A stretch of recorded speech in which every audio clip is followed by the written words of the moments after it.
എൻ്റെ പേര് ഐഷഹനാൻ. ഞാൻ തേർഡ് ഇയർ സൈക്കോളജി കോഴ്സ് ചെയ്യുന്നൊരു സ്റ്റുഡൻ്റാണ്.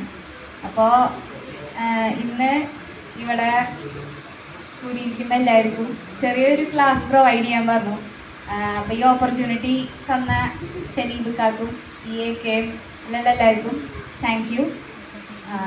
അപ്പോൾ മോട്ടിവേഷൻ ക്ലാസ് നിങ്ങൾ അത്യാവശ്യത്തിന് കുറേ കേട്ടിട്ടുണ്ടാവും. ലൈക്ക് എല്ലാവരും വീട്ടുകാരും നാട്ടുകാരും എല്ലാവരും കൂടി ഇങ്ങനെ പറയുന്നുണ്ടാവും മോട്ടിവേഷൻ അത് ഇതൊക്കെ ആയിട്ട്. മോട്ടിവേഷനേക്കാളും കുറച്ചും കൂടി അതിൻ്റെ ഒരു ഈ ഗോൾ അച്ചീവ് ചെയ്യാൻ വേണ്ടിയിട്ട് നമ്മുടെ ബ്രെയിൻ എങ്ങനെ വർക്ക് ചെയ്യണം എന്നുള്ളതും അതിൻ്റെ ഒരു എഫക്റ്റും എങ്ങനെയാണെന്ന് എനിക്ക് പറയാൻ ഈ ഒരു ക്ലാസ്സിൽ ആ ഒരു ടോപ്പിക്കിനെ കുറിച്ച് സംസാരിക്കാമെന്ന് വിചാരിച്ചു. അപ്പോൾ ഫസ്റ്റിൽ പറയുകയാണെന്നുണ്ടെങ്കിൽ ഇപ്പോൾ നമ്മൾ ഒരു ഗോൾ സെറ്റ് ചെയ്യുമ്പോൾ നമ്മുടെ ബ്രെയിന് നമ്മൾ ഗോൾ സെറ്റ് ചെയ്യുമ്പോൾ ആക്ച്വലി അത് ഭയങ്കര സ്പെസിഫൈ ആയിട്ട് സെറ്റ് ചെയ്യണം എന്നാണ് പറയുന്നത്. അപ്പോൾ നമ്മുടെ ബ്രെയിനിലൊരു നെറ്റ്വർക്ക് ഉണ്ട് which is reticular activating system എന്ന് പറയുന്നത്. അത് നമ്മൾക്ക് സെറ്റ് ചെയ്യുന്ന ഗോളിനനുസരിച്ചിട്ട് ആ ഇൻഫോർമേഷൻ അക്വയർ ചെയ്യാൻ വേണ്ടി റെഡിയായി നിൽക്കുന്ന പറയുന്നത്. അപ്പോൾ നമ്മൾ എപ്പോഴും ഗോൾസ് സെറ്റ് ചെയ്യുമ്പോൾ നമ്മൾക്ക് പഠിക്കണം അല്ലെങ്കിൽ ഇന്നൊരു സബ്ജക്റ്റ് തീർക്കുന്നേക്കാളും ഈ ഒരു സമയം കൊണ്ട് ഇപ്പോൾ നമ്മൾ എനിക്കിപ്പോൾ ഒരു 7 to 9 അല്ലെങ്കിൽ 7 to 10 വരെ ഞാൻ ഇന്ന സബ്ജക്റ്റ് പഠിക്കുന്ന നമ്മൾ സ്പെസിഫൈ ചെയ്ത് എഴുതാണെന്നുണ്ടെങ്കിൽ നമ്മൾ ഈ ടു ഡു ലിസ്റ്റൊക്കെ ക്രിയേറ്റ് ചെയ്യാൻ പറയുന്നത് അതിനാണ്. അത് ലിസ്റ്റ് ക്രിയേറ്റ് ചെയ്യുമ്പോൾ നമ്മൾ അതിന് വേണ്ടി ലൈക്ക് അത് നമ്മളെ പറ്റിക്കരുത്. നമ്മളെ തന്നെ നമ്മൾ എഴുതുമ്പോൾ അത് ചെയ്യുന്നത് നമ്മൾ ഉറപ്പിച്ചിട്ടായിരിക്കണം നമ്മൾ അതിന് വർക്ക് ചെയ്യേണ്ടത്. അപ്പോൾ നമ്മൾ കുറച്ചും കൂടി സ്പെസിഫൈ ചെയ്യുമ്പോൾ എന്ന് വെച്ചാൽ ഈ ഒരു സിസ്റ്റം നമ്മളിൽ ആ ഒരു ഇൻഫോർമേഷൻ ഇപ്പോൾ ഫോർ എക്സാമ്പിൾ എൻ്റെ സബ്ജക്റ്റ് എടുക്കുകയാണെങ്കിൽ സോഷ്യൽ സൈക്കോളജി ആണെന്ന് വിചാരിക്കുകയാണെങ്കിൽ സോഷ്യൽ സൈക്കോളജി ഞാൻ ഇപ്പോൾ 7 ഇരുന്നിട്ട് ഞാൻ 11 അല്ലെങ്കിൽ 12 വരെ പഠിക്കുന്ന ഒരു ഗോൾ കറക്റ്റ് സെറ്റ് ചെയ്യുകയാണെന്നുണ്ടെങ്കിൽ നമ്മുടെ ബ്രെയിൻ അതിന് വേണ്ടിയിട്ടായിരിക്കും ആ ഒരു ഇൻഫോർമേഷൻ കിട്ടാൻ വേണ്ടിയിട്ട് റെഡി ആയിരിക്കും. അപ്പോൾ ആ ഒരു പ്രോസസ്സിങ് സിസ്റ്റം കുറച്ചും കൂടി ഈസി ആക്കും നമ്മുടെ ബ്രെയിനെ. പിന്നെ പറയേണ്ടതാണ് ഡോപ്പമൈൻ എഫക്റ്റ്. ഡോപ്പമൈൻ എഫക്റ്റ് എന്ന് പറയുന്നത് നമ്മുടെ മോട്ടിവേഷൻ മോളിക്യുലർ ആണ് ഈ ഡോപ്പമൈൻ എഫക്റ്റ് എന്ന് പറയുന്നത്. അതായത് നമ്മൾ ഈ സെറ്റ് ചെയ്യുന്ന ഗോള് ഇപ്പോൾ ഒരു സബ്ജക്റ്റ് എടുക്കുകയാണെന്നുണ്ടെങ്കിൽ അത് മാക്സിമം നമ്മൾ ബ്രേക്ക് ഡൗൺ ചെയ്യണം എന്നാണ് പറയണത്. ഇപ്പോൾ തിയറീസ് ഉണ്ടാവാം, ഹിസ്റ്ററീസ് ഉണ്ടാവാം, അപ്ലിക്കേഷൻസ് ഉണ്ടാവാം. അപ്പോൾ നമ്മൾ അതിനെ കുറച്ചും കൂടി ബ്രേക്ക് ഡൗൺ ചെയ്യുമ്പോൾ ഓരോ സ്റ്റെപ്പും നമ്മൾ കടക്കുമ്പോൾ നമ്മളിൽ എന്തുണ്ടാവുന്നു ഈ കെമിക്കൽ നമ്മളെ ബ്രെയിൻ പ്രൊഡ്യൂസ് ചെയ്യുന്ന ഡോപ്പമൈൻ എന്ന് പറഞ്ഞ സംഭവം നമുക്ക് ഹിറ്റ് ചെയ്യും. അപ്പോൾ അത് നമുക്ക് മോട്ടിവേഷൻ ഉണ്ടാക്കാനും നമുക്ക് കുറച്ചും കൂടി മെറ്റൻറ്റീവ് ആവാനും ഫോക്കസിങ്ങിനും ശരിക്കും അത് പ്രൊവൈഡ് ചെയ്യണമെന്നാണ് പറയണം. ഇനി അടുത്ത എഫക്റ്റിൽ പറയുകയാണെന്നുണ്ടെങ്കിൽ സൈക്കണിക് എഫക്റ്റ്. ഈ ഒരു എഫക്റ്റ് എന്ന് പറയുമ്പോൾ നമ്മളിപ്പോൾ ഈ ഒരു സബ്ജക്റ്റ് ഞാൻ 3 ആയിട്ട് ഡിവൈഡ് ചെയ്ത് കഴിഞ്ഞു.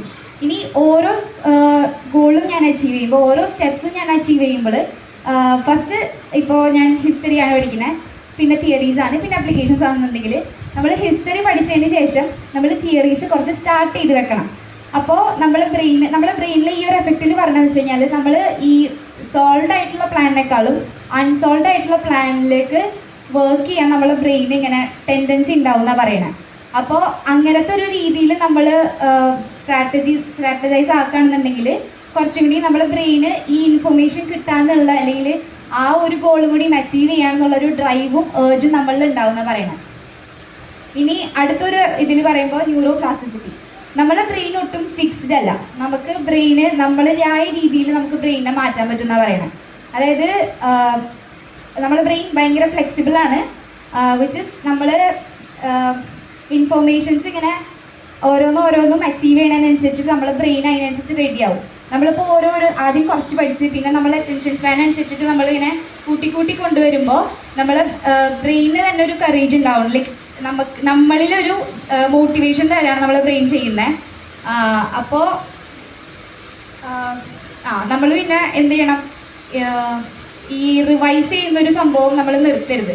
ഇവൻ ഇപ്പോൾ നമ്മൾ 1 വീക്കിൽ 5 ഡേയ്സാണ് പഠിക്കാൻ ഉദ്ദേശിക്കുന്നുണ്ടെങ്കിൽ ഇപ്പോൾ 2 ഡേയ്സ് നമ്മൾ ബ്രേക്ക് എടുത്തെന്ന് വിചാരിക്കുക. നമ്മൾ ആ സ്റ്റാർട്ടിങ് പ്രോസസ്സിലാണെന്നുണ്ടെങ്കിൽ തന്നെ നമ്മൾ എന്ത് ചെയ്യരുത്, ആ ഒരു ദിവസത്തിൽ നമ്മൾ ആ ഒരു പോർഷൻ എടുക്കാതിരിക്കുക അല്ലെങ്കിൽ റിവൈൻഡ് ചെയ്യാതിരിക്കരുത്. കാരണം എന്താണെന്ന് വെച്ചാൽ ആ സമയത്ത് നമ്മൾ ഈ കോഗ്നിറ്റീവ് പ്രോസസ്സ് ഭയങ്കരമായിട്ട് കുറച്ച് സ്ലോ ഡൗൺ ചെയ്യാനുള്ള ടെൻഡൻസി അവർക്ക് ഉണ്ടാവുമെന്നാണ് പറയണം, ലൈക്ക് ബ്രെയിൻ സയൻസ് റിസർച്ചേഴ്സ് പറയണത്.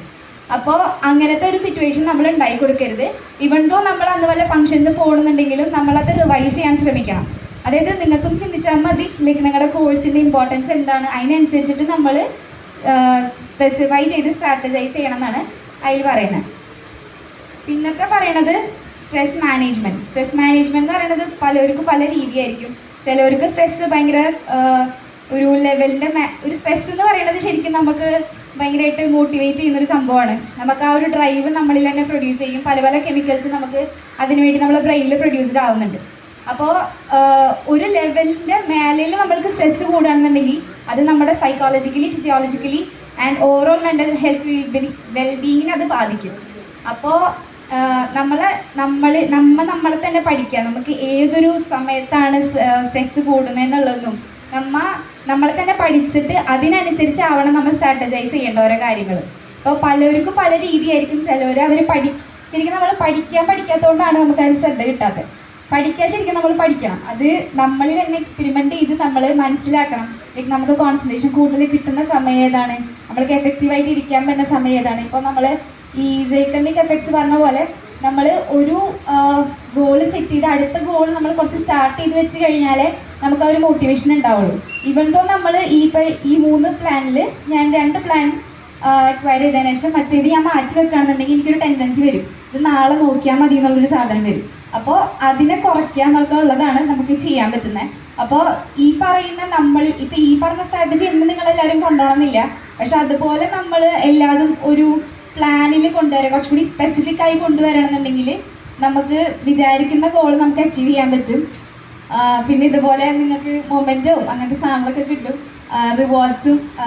പിന്നെ നമുക്ക് എല്ലാവർക്കും ഒരു ഇൻട്രിൻസിക് മോട്ടിവേഷൻ നല്ലോണം ഉണ്ടാവണം. അതായത് ഈ അച്ചീവ്മെൻറ്റ് കിട്ടണം, റെക്കഗ്നൈസ്ഡ് ആവണം. അപ്പോൾ കുറേ കാലമായി ഇപ്പോഴും ഫൈറ്റ് ചെയ്യുന്ന ആൾക്കാരുണ്ട് ഇതിൽ. അപ്പോൾ അവർക്ക് ഒരു മെയിൻ ഗോൾ എന്ന് പറയുന്നത് എന്താണ്, CMA എന്നുള്ള ആ ഒരു ലെവലിൽ അല്ലെങ്കിൽ ആ ഒരു പോസ്റ്റിൽ എത്തണം, എൻ്റെ പേരിൻ്റെ കൂടെ